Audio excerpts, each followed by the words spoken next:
Well, today marks 4 years since 13 U.S. service members were killed in the bombing at the Abbey Gate in Kabul during former President Biden's botched withdrawal from Afghanistan. President Trump was joined by family and friends of the fallen at the White House yesterday as he honored their legacy. Senior White House correspondent Peter Doocy joins us with more. Peter. Good morning. In just a few hours after the Abbey Gate bombing, I remember asking President Biden if he was responsible for what happened that day. And he said that ultimately he was responsible for things that happened during his term, but then he pivoted to just start blaming Donald Trump and a deal that he had made years prior with the Taliban that he said led up to that deadly event at the Abbey Gate 4 years ago today. That sloppy, deadly withdrawal from Afghanistan was the ultimate foreign policy failure of the Biden administration. It was a big part of the reason for Biden's polling decline initially and the return of Trump, who was flanked by family members of the fallen in the Oval Office yesterday.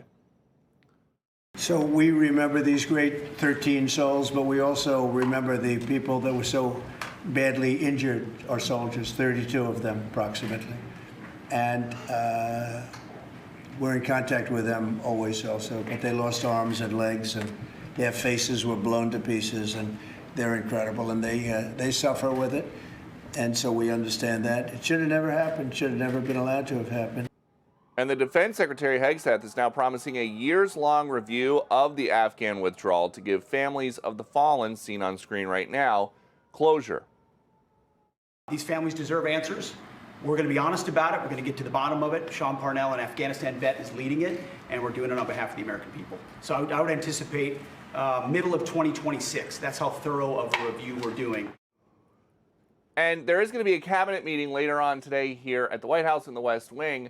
We'll see what comes out of that. But President Trump is now teasing a major change to the name of the Department of Defense. He says he wants defense, but he also wants offense, and he does not seem worried at all about getting the necessary congressional approval to change the name back to the Department of War. Back to you. Well, is it because it sounds stronger? Well, you know, he talks about all the 7 wars that he has intervened to help end, and so I think his emphasis is on peace, but he doesn't want anybody to get any ideas. Okay, Peter, thank you. Yep. Appreciate it. I'm Steve Doocy. I'm Brian Kilmeade. And I'm Ainsley Earhart. And click here to subscribe to the Fox News YouTube page to catch our hottest interviews and most compelling analysis.